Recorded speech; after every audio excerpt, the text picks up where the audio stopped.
ఈరోజు మనం అందరూ ఇష్టపడే సింపుల్ షీరన్న రెసిపీ ఎలా తయారు చేయాలంటో చూపిస్తాను చూడండి. టెంపుల్ స్టైల్లో షీరన్నం రెసిపీ. ఇప్పుడు ఒక ప్యాన్ తీసుకోండి. ప్యాన్లో బెల్లం వేయండి. బెల్లం వేసిన తర్వాత కొద్దిగా వాటర్ వేసి దగ్గర పడే వరకు ఉంచండి. ఇప్పుడు ఒక ప్యాన్ తీసుకోండి. ప్యాన్లో చిన్న గ్లాస్ బియ్యం తీసుకున్నానండి. ఈ బియ్యాన్ని 2-3 సార్లు శుభ్రం కడిగిన తర్వాత వాటర్ వేసుకోండి.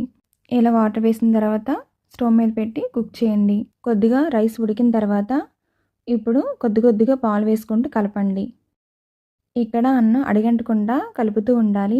చూడండి, అన్నం గడ్డలు లేకుండా మృదుగా ఉండేలాగా చూడండి. అన్నం పూర్తిగా ఉడికిన తర్వాత ఇప్పుడు కొద్దిగా యాలకుల పొడి వేసుకోండి.